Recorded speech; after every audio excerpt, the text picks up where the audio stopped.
पिछले लेक्चर में हमने पढ़ा था dynamics of uniform circular motion and dynamics of non uniform circular motion.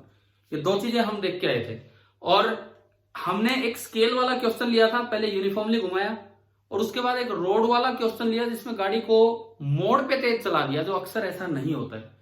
तो उन दोनों में हमने सीखा कि फ्रिक्शन ही एकमात्र फोर्स था जो हॉरिजॉन्टली सेंट्रिपिटल या कोई भी एक्सेलरेशन प्रोवाइड करता।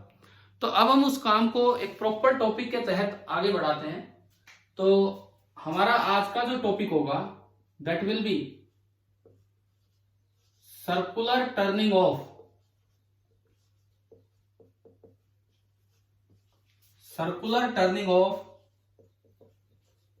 Vehicles on roads. Circular turning of vehicles on roads. Road पे जब गाड़ी मुड़ेगी तो वो किस तरह से टर्न होती है, ये सब चीजें हमें स्टडी करनी। अब सबसे पहला केस में लेता हूं, नंबर 1 केस फर्स्ट। एक लेवल हॉरिजॉन्टल रोड है, आप एक बात बताओ, आप कभी हाईवे पे कुछ चीज ऑब्जर्व की है आपने? मोड़ पे जब गाड़ी में आप बैठे होते हैं या कहीं भी हाईवे पे, नेशनल हाईवे, क्या क्या होता है मोड़ पे? क्या चीज देखी आपने?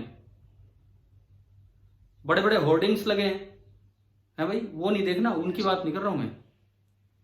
क्या देखा है बताओ, जिस चीज की तरफ हम चलेंगे अभी, कि वो जो रोड है वो हॉरिजॉन्टल लेवल रोड नहीं होता है। बताओ, कुछ ऑब्जर्व किया है ऐसा? टर्न पे जो भी हाईवे होगा वो बाहर की तरफ से उठा होगा, आप देख सकते हैं। इवन आप गाड़ी में बैठे हैं तो आपको दिख जाएगी कि गाड़ी थोड़ी सी टेढ़ी होगी। बताओ, ऑब्जर्व किया? सभी ने ऑब्जर्व किया भाई ये चीज, ठीक है? लेकिन अपने गांव के अंदर, शहर के अंदर जो सड़क है, क्या उनमें भी लेवल मतलब ये उठाया जाता है मोड़ पे? नो सर, नहीं उठाया जाता। वहां तो लेवल उठना होगा तो बिना मोड़ के उठ रहा होगा। वो तो रोड ही ऐसे होते हैं, बिना मोड़ के लेवल उठा देते हैं कई जगह, उनका तो कोई मतलब ही नहीं है।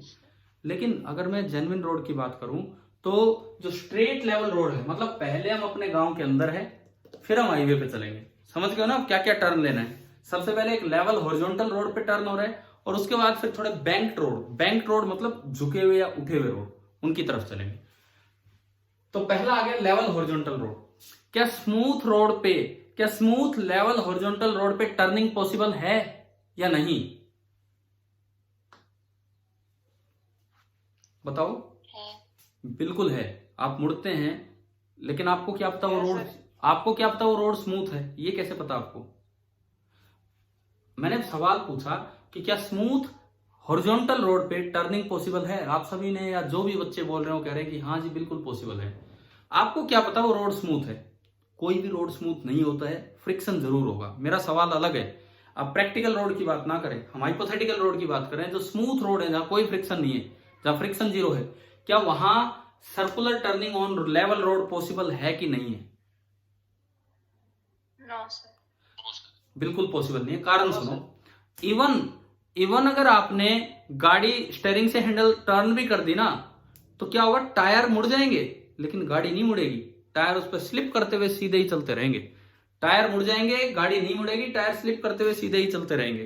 क्योंकि गाड़ी अगर टर्न करना चाहो आप तो सेंटर की तरफ एक्सेलरेशन चाहिए, तो सेंटर की तरफ फोर्स चाहिए। और रोड के पैरेलल एक ही फोर्स होता है, कौन सा? ना तो mg होता है ना नॉर्मल। रोड के पैरेलल कौन सा होता है?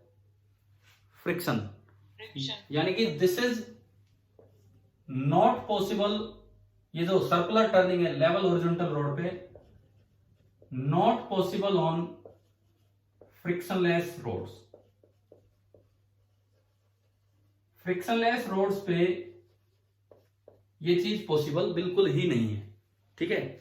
अब इसके बाद देखो, अगर मान लो फ्रिक्शन है रोड पे तो किस तरह से टर्न होगा, अब वो हम डायग्राम के थ्रू समझते हैं। मान लो ये कोई टर्न है, मैंने पिछली बार एक टर्न बना के दिखाया था। ये सर्कल पूरा नहीं होता, एक सर्कल का एक पार्ट होता है। सपोज ये किसी भी एक सर्कल का ये एक पार्ट है, तो इसमें देखो जैसे ही गाड़ी यहां होगी, ये आगे जा रही है गाड़ी, यूं जा रही है, मान लो इस सर्कल का जो रेडियस ऑफ कर्वेचर है, इस सर्कल का जो radius of curvature, this is the centre of curvature जो कर्व पे है, और रेडियस ऑफ कर्वेचर है r।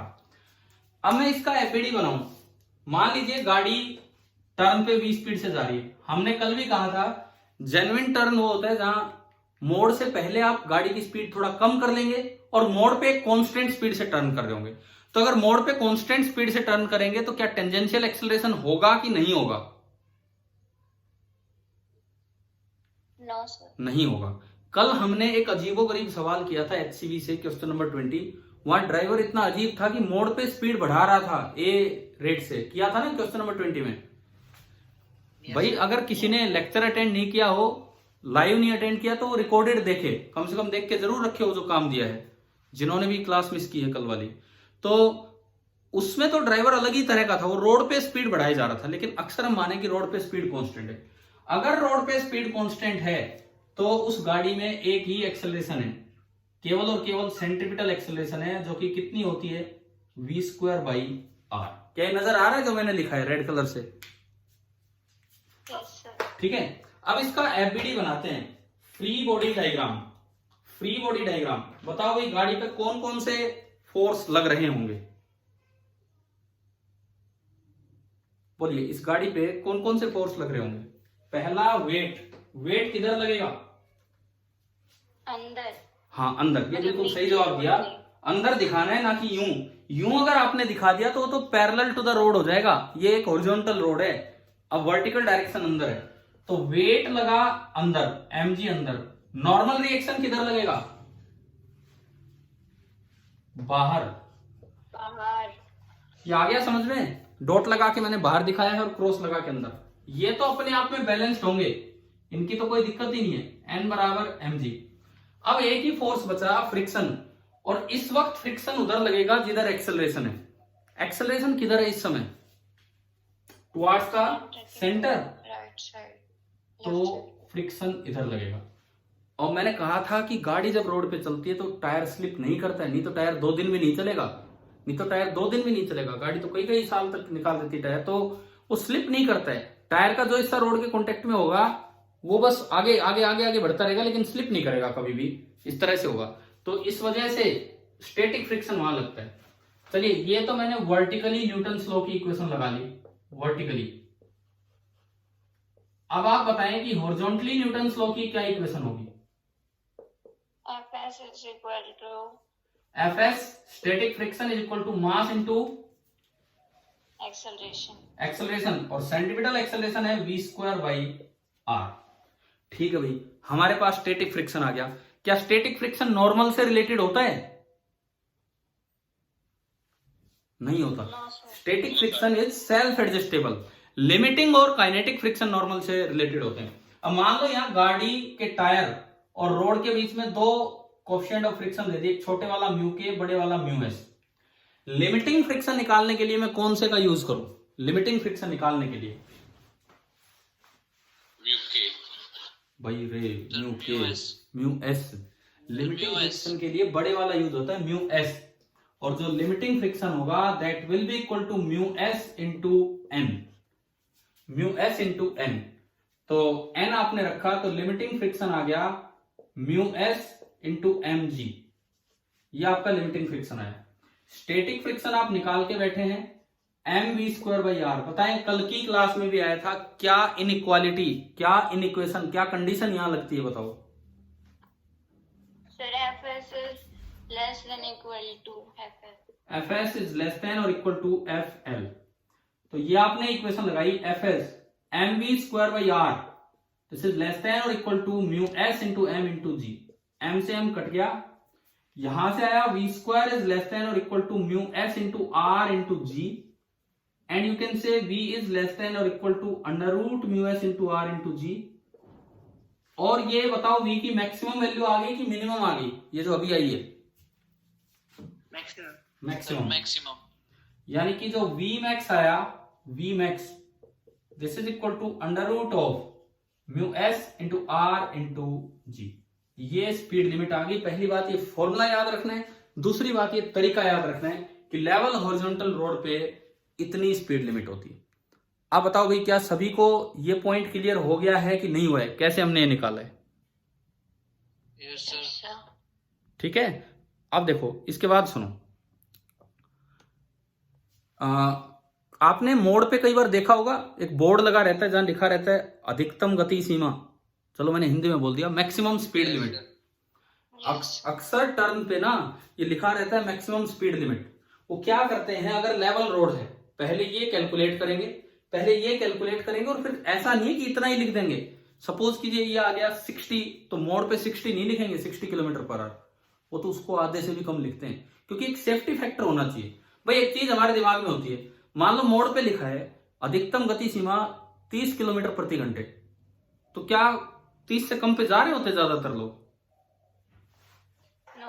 वो तो अपने तरीके से चलते हैं, कोई मतलब ही नहीं, वो तो अपने तरीके से चलते हैं। हाँ, बस उनकी कॉमन सेंस है कि भाई मोड़ पे इतना था तो थोड़ा कम कर लो, 30 लिखा है तो बोले 50 पे तो चल ही ले, कोई दिक्कत ही नहीं है। अब अगर वहां लिख दिया 90, मतलब मान लो 90 किलोमीटर पर आवर आ जाए, लिख ही दिया 90, तो मोड़ पे बढ़ा और देंगे, बोले यार यहाँ तो 90 पे जाना है, मैं तो अभी 80 पे 80 पे चल रहा हूँ, और तेज कर देंगे और नुकसान हो जाएगा। तो इसीलिए जो लिखा रहता है वो एक सेफ्टी फैक्टर को इंक्लूड करके रहता है कि इतना कैलकुलेट हुआ है तो हमें इससे 50% या 60% कम करके लिखना चाहिए। लेकिन कैलकुलेट कैसे होता है, क्या वो समझ में आ गया है कि नहीं? ठीक है, अब देखो एक और चीज, बरसात का मौसम है तो, हाँ जी बोलिए, कोई डाउट है तो?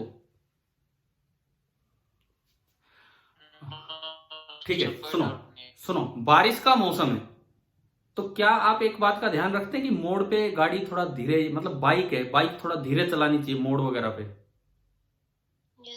क्यों, क्या कारण क्या है उसका? बारिश से क्या हो गया ऐसा? क्या रेडियस ऑफ कर्वेचर मोड़ का कम हो गया? फ्रिक्शन कोफिशिएंट जो है ना, फ्रिक्शन कोफिशिएंट, वो दरअसल थोड़ा सा,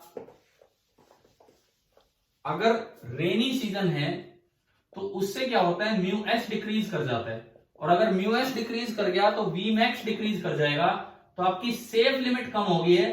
तो अगर आप उससे आगे क्रॉस कर गए तो हो सकता है गाड़ी स्किड कर जाए, फिसल जाए, तो इसीलिए हमें धीरे चलना होता है। दूसरी बात, एक ये मोड़ है और एक ये मोड़ है, ये हॉरिजॉन्टल है, हॉरिजॉन्टल। कौन सा फ्लैट टर्न है और कौन सा शार्प टर्न है, ऊपर वाले और नीचे वाले में?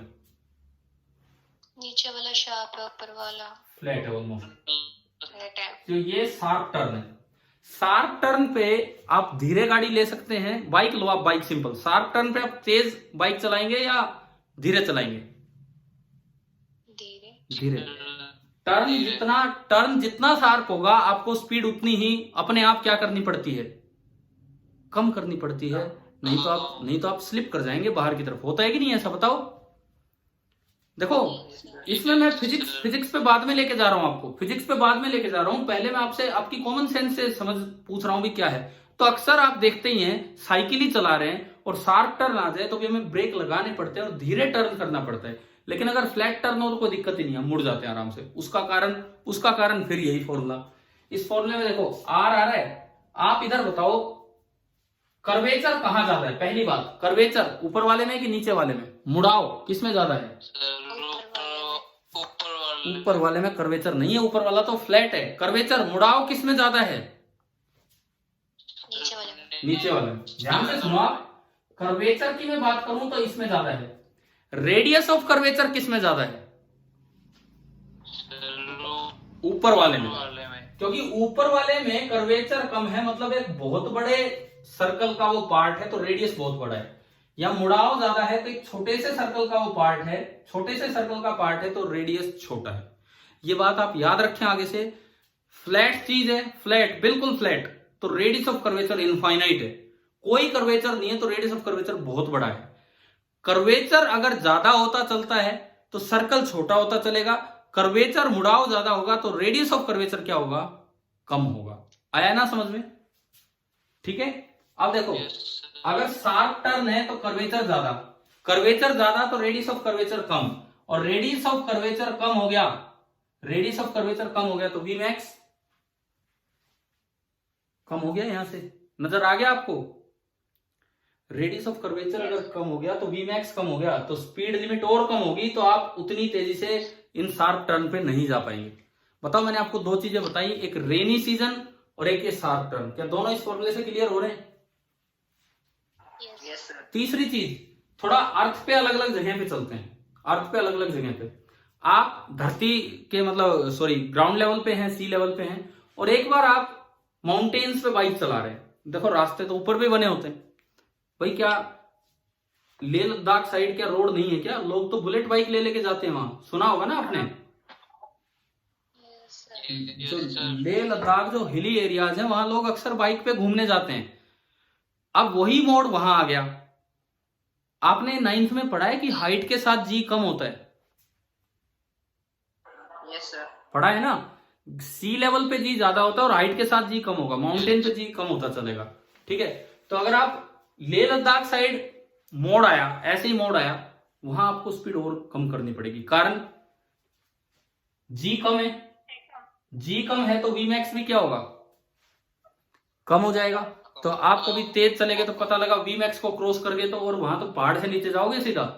अगर वहां वी मैक्स को क्रॉस कर गए तो कोई बचाने वाला नहीं होगा, यूं नहीं की साइड में जाके गिर गए मिट्टी में नहीं, पता नहीं कहां जाके गिरोगे। इस तरह का काम हो जाता है। तो आप बताओ, क्या ये तीन सवाल समझ में आए? तीनों का वेरिएशन किस तरह से हुआ है वी मैक्स का तीनों के साथ? ठीक है, तो ये हमने सबसे पहले तो अपना फ्लैट टर्न लिया और फ्लैट टर्न को कहीं से कहीं तक लेके चले गए। अब इसमें आ जाए कि अगर ये स्मूथ लेवल हॉरिजॉन्टल रोड होता तो क्या टर्निंग पॉसिबल थी? अब बता दो फाइनली। अगर स्मूथ लेवल हॉरिजॉन्टल रोड होता तो क्या टर्निंग पॉसिबल थी? बताएं। नहीं पॉसिबल थी। लेकिन अब मैं चलता हूं बैंक्ड रोड की तरफ। अब आपको सिखाते हैं कि बैंक्ड रोड होता क्या है। नंबर 2, ये तो था लेवल हॉरिजॉन्टल रोड, सभी को समझ में आ ही गया होगा। अब नंबर 2 पे हम चलते हैं। अरे चैप्टर समझ में आ रहा है ना ढंग से? Circular motion Yes, sir. एक अच्छा चैप्टर है, अच्छे तरीके से समझिए। अब पहले तो बैंक्ड रोड का मतलब समझें। बैंक्ड रोड का क्या मतलब है? जैसे मान लो ये कोई रोड है, ये मैंने एक रोड बनाया है। आप यूं बताओ, इस पे गाड़ी यूं जा रही है या यूं जा रही है? यूं अंदर की तरफ जा रही है या ऊपर की तरफ चढ़ रही है? गाड़ी कैसे चल रही होगी भाई? ऊपर चढ़ रहे। ऊपर नहीं चढ़ रही, हम पहाड़ पे नहीं चढ़ना। अब मैं रोड अंदर जा रही है, अब अंदर जा रही है। अब सुनो, अब मैं रोड पूरा करता हूं, दिखाता हूं आपको।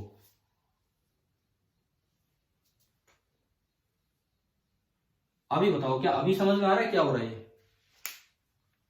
Yes sir. जो आउटर एज है, outer as of the road, उसको थोड़ा सा जमीन से उठाया गया है। अब मैं हाईवे पे आ गया हूं, अब मैं नेशनल हाईवे पे आ गया हूं। आप दिल्ली जयपुर या कहीं भी जाते हो, वहां पे देखा होगा आपने कि मोड़ पे गाड़ी तिरछी हो जाती है, टेढ़ी हो जाती है। इसका मतलब जो रोड है वो बाहर की तरफ से थोड़ा उठा हुआ है, तो ये होता है बैंक्ड रोड। और ये एंगल छोटा ही होता है, theta. Theta is angle of banking, theta is the angle of banking and this is small. अब देखो, ये हाइट हमें पता होती है, ये हाइट हमें पता होती है, ये रोड की चौड़ाई विड्थ ये भी हमें पता होती है। आप रोड पे यार एक एंड से दूसरे एंड पे मेजर कर लो, डब्ल्यू पता लग जाता है। ठीक है, तो हमें जरूरत पड़ती है क्वेश्चंस में टेन थीटा की। टेन थीटा कितना होगा इस ट्राइंगल में? बताओ। अब अगर ये इंफॉर्मेशन दे रखी हूं कि विड्थ ऑफ द रोड, अब विड्थ ये नहीं है जमीन के नीचे घुस के हम विड्थ नहीं नापेंगे। ये देखें टेन थीटा कितना होगा बताओ? H/W। H upon W. अरे भूल गए क्या trigonometry? H upon under root W square minus H square. हाँ जी। अब मान लो अगर सवाल आता है, एंगल ऑफ बैंकिंग नहीं दिया तो हमें टेन थीटा की जरूरत पड़ती है, तो कैसे निकालेंगे? वहां ना एक तो हाइट ऑफ आउटर एज देंगे, आउटर एज की हाइट वो तो एच है, और एक विड्थ ऑफ रोड देंगे। विड्थ ऑफ रोड जमीन के अंदर घुस के नहीं, जमीन इसके रोड के ऊपर है, तो डब्ल्यू होगा। तो calculation wise since theta is small, so sin theta is nearly equal to tan theta. ये पढ़ा है हमने फॉर स्मॉल एंगल, बताया था ना मैंने, sin थीटा भी थीटा होता है और टेन थीटा भी थीटा होता है। Yes, sir. तो फॉर स्मॉल एंगल्स आप जो टेन थीटा है, एंगल ऑफ बैंकिंग छोटा ही होता है रोड का, नियरली sin थीटा। और sin थीटा कितना होगा वो बताओ? H upon W। मतलब आपको ना कैलकुलेशंस करने की जरूरत नहीं है कि W square minus H square ये सब क्वेश्चन आता है, स्मॉल एंगल होते हैं बैंकिंग के, तो आप डायरेक्ट ऐसे यूज कर सकते हो कि tan theta is nearly H upon W। अब tan थीटा की जरूरत कहां पड़ेगी वो हम सीखते हैं। ये W में हटा रहा हूं थोड़ी देर के लिए।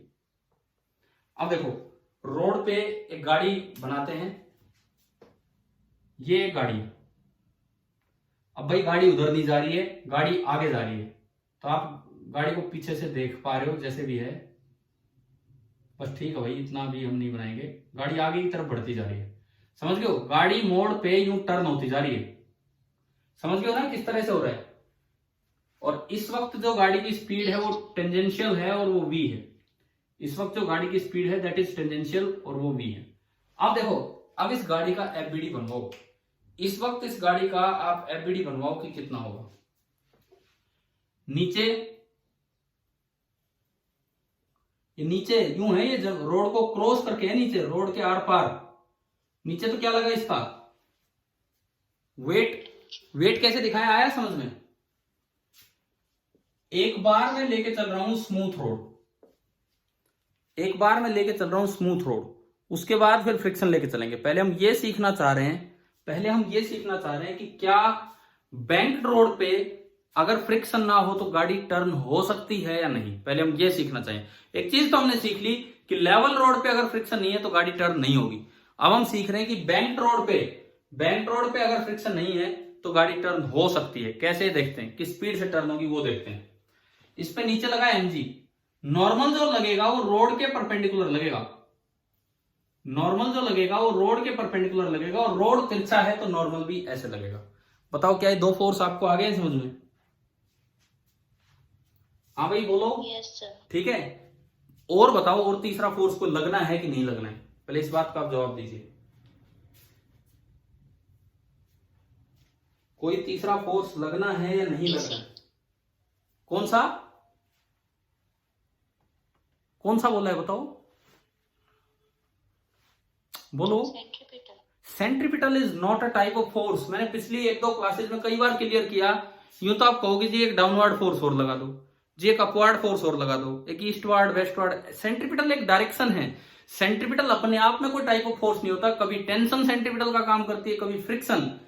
उनकी बात करो आप बताओ क्या कोई और फोर्स बचा है क्या अगर रोड स्मूथ है तो? No sir. नहीं बचा। अगर रोड रफ होता तो एक और फोर्स आ जाता, फ्रिक्शन। लेकिन मैं पहला केस ये चेक कर रहा हूं कि सर्कुलर टर्निंग लेवल रोड पे तो स्मूथ रोड पे पॉसिबल नहीं थी, क्या बैंक रोड पे स्मूथ रोड अगर है तो पॉसिबल है कि नहीं? तो और तो कोई फोर्स बचा ही नहीं। अच्छा, ये अब हवा में टर्न कर रहा है।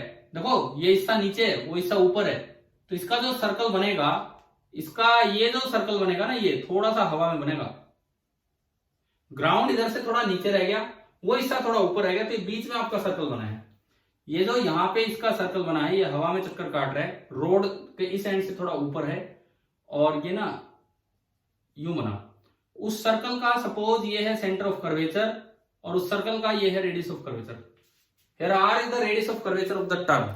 इस टर्न का जो रेडियस ऑफ कर्वेचर, वो इतना फर्क नहीं पड़ता कि इस एंड का देखा कि उस एंड का, ये आर है भाई। बस फोर्सेज है नहीं, लेकिन एक्सेलरेशन है।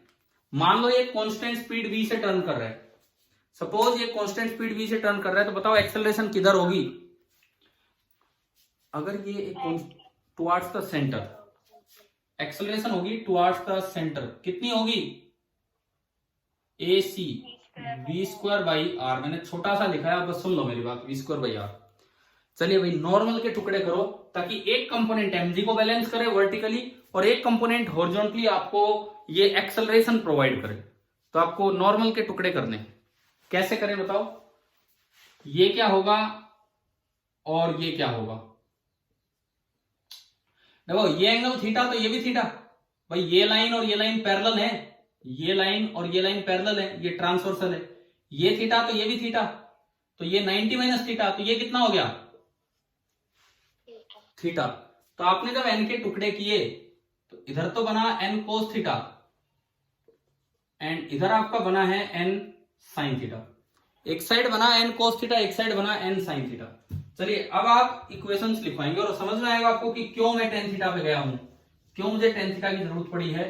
ये चीज हमारी समझ में आने वाली है। अब देखिए, सबसे पहले आप हॉरिजॉन्टली बताओ न्यूटन्स लॉ की इक्वेशन क्या बनेगी इस कार पे, इस व्हीकल पे हॉरिजॉन्टली। एक ही फोर्स है हॉरिजॉन्टली, कौन सा है भाई? N sine theta, N cos theta या एम जी? कौन सा फोर्स है हॉरिजॉन्टली? N sine theta. थोड़ा यार कॉन्फिडेंस के साथ बोला करो, ऐसे नहीं भाई क्लास। एन साइन थीटा बराबर मास इंटू एक्सेलरेशन। कितना होगा? मास m इंटू एक्सेलरेशन, और एक्सेलरेशन कितनी है? v square by radius of curvature. Equation number 1। क्या आपको पहली इक्वेशन बनानी आ गई? ठीक है। Yes, sir. उसके बाद आप वर्टिकली तो गाड़ी चल ही नहीं रही है, कोई एक्सेलरेशन ही नहीं है, तो आपको फोर्स बैलेंस करने, क्योंकि एक्सेलरेशन हॉरिजॉन्टल है तो वर्टिकली कोई कंपोनेंट नहीं है एक्सेलरेशन का। क्या इक्वेशन बनेगी? mg is equal to n cos theta. हाँ जी, n cos theta is equal to mg। Equation number 2। अब देखो, मुझे नॉर्मल नहीं चाहिए, मुझे स्पीड चाहिए और मुझे एंगल ऑफ बैंकिंग पता है h और w की टर्म्स में। तो मैं n को गायब करने के लिए क्या करूं? Divide. 1 से 2 को डिवाइड। n से n गया, sine theta upon cos theta कितना हो गया? tan theta. m से m गया, उधर आप देखोगे तो m से m गया, और ये बचेगा v square upon R G. rg. और ये मेरे पास एक फॉर्मूला आ गया, v is equal to under root of R G tan theta. लेकिन यार इसमें लिमिट नहीं आई, इसमें कोई लिमिट नहीं चल के आई कि भाई लेस देन ग्रेटर देन, तो ये मैक्सिमम वैल्यू है कि मिनिमम वैल्यू है, ये कैसे मैं बताऊं? आप बताओ। जैसे पिछला अभी हमने केस लिया था, पिछला जब हमने केस लिया था तो उसमें क्या हो रहा था कि हम बड़ा क्लियर बोल पा रहे थे कि ये v या तो इतना हो या फिर इससे कम हो। हम बड़ा क्लियरली ये चीज बोल पाए थे कि v या तो इतना हो या फिर इससे कम हो। तो अब इसमें कैसे बताएं कि ये मैक्सिमम है कि मिनिमम है? जैसे अभी वहां पे लिमिट आई थी under root mu S into r into g. यहां क्या होगा बताइए? ये तो एक वैल्यू आ गई। क्या इस रोड पे इसी टर्न, इसी स्पीड से पॉसिबल है टर्न? कैसा है? होता है कि मोड़ पे वही एक ही फिक्स स्पीड है। किसी ऐसे मोड़ पे गए हो क्या आज तक जहां लिखा हो भाई यहां तो अगर 60 किलोमीटर पर आवर से जाओगे तो ही टर्न पॉसिबल है, नहीं तो नहीं है? No, sir. तो फिर ये क्या आ गया? ये क्या आ गया? Under root R G tan theta. ये मैक्सिमम वैल्यू आई है कि मिनिमम आई है कि बस यही एक स्पीड है? क्या है बताओ आप?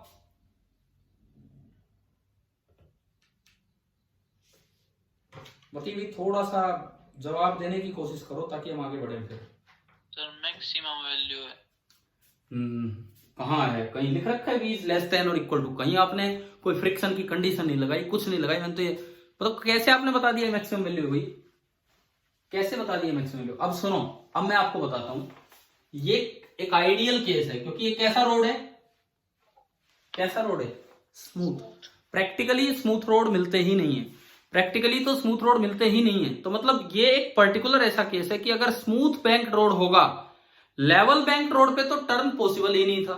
स्मूथ बैंक रोड होगा तो केवल एक स्पीड है कि अगर आप उस स्पीड से गए तो टर्न कर पाओगे, नहीं तो क्या होगा? अब सुनो, अगर आप इससे तेज स्पीड से गए तो आप बाहर स्किड कर जाओगे, अगर आप इससे तेज स्पीड से गए तो आप बाहर स्किड कर जाओगे, और अगर आप इससे कम स्पीड से गए तो आप अंदर स्लिप कर जाओगे। तो यहां पे इस स्मूथ बैंक रोड में 3 केसेस बनते हैं।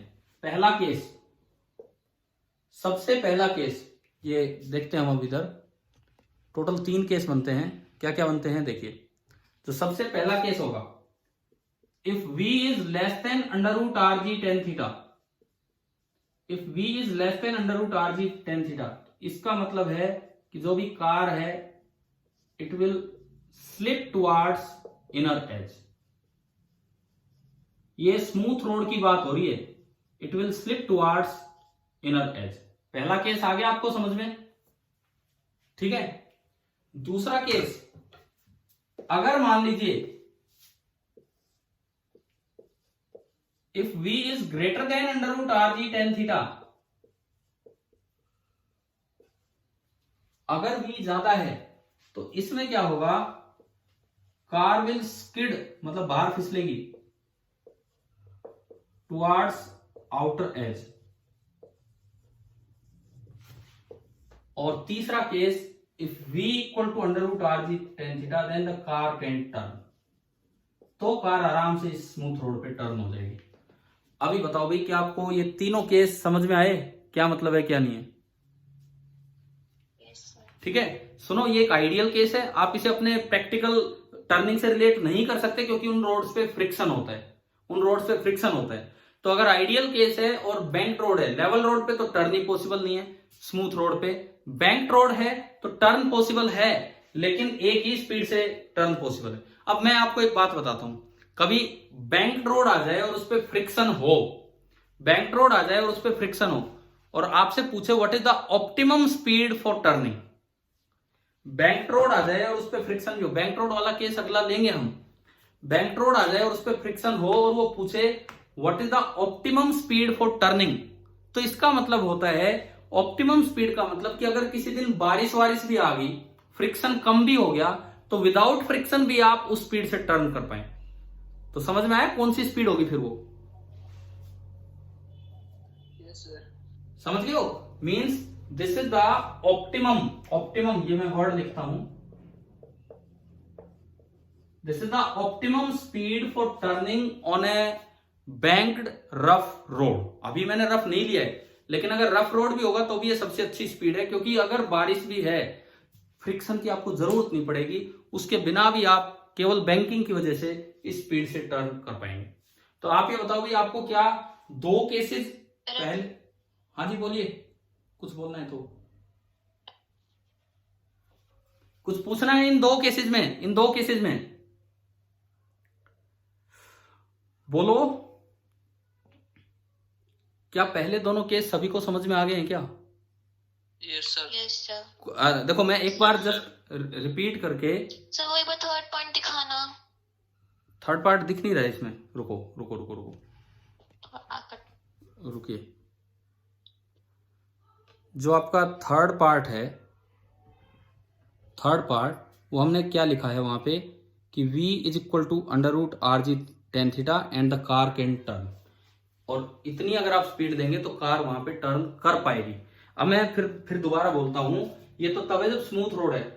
अगर फ्रिक्शन भी होगा, जो अभी हम अगले लेक्चर में ले रहे होंगे, अगला लेक्चर अभी 10 मिनट बाद, 5 मिनट बाद, जो फ्रिक्शन भी होगा, अगला हमारा टॉपिक होगा circular turning on A rough bank road. उसमें अलग फॉर्मूले आएंगे, उसमें अलग लिमिट आएंगे, लेकिन उसमें भी जो ऑप्टिमम स्पीड ऑफ टर्निंग होगी वो ये वाली होगी। तो चलो भाई ये बताओ, ये लेक्चर यहां तक आया आपको समझ में? Yes, sir. ठीक Yes, है, sir. मैं लास्ट मिनट, ये ऑलमोस्ट 1.5 मिनट बचा है इस लेक्चर का, मैं एक बार रिपीट करता हूं। अगर सर्कुलर टर्निंग है और static coefficient friction mu S है, मोड का रेडियस ऑफ कर्वेचर आर है, तो जो मैक्सिमम स्पीड लिमिट होती है सेफ टर्न के लिए, क्या फॉर्मूला आया था उसका? अंडर रूट ऑफ, बोलिए, mu S into r into g. लेकिन अगर इससे कम स्पीड से भी जाओगे तो भी टर्न कर पाओगे, इससे ज्यादा से टर्न नहीं कर पाओगे। दूसरा केस हमने लिया, बैंक रोड है और स्मूथ है, तो बस एक ही स्पीड है, under root R G tan theta, और टेन थीटा आप निकाल सकते हैं एच बाई डब्ल्यू से, क्योंकि स्मॉल थीटा के लिए टेन थीटा और साइन थीटा सेम होते हैं, वो हमने शुरू में बता दिया।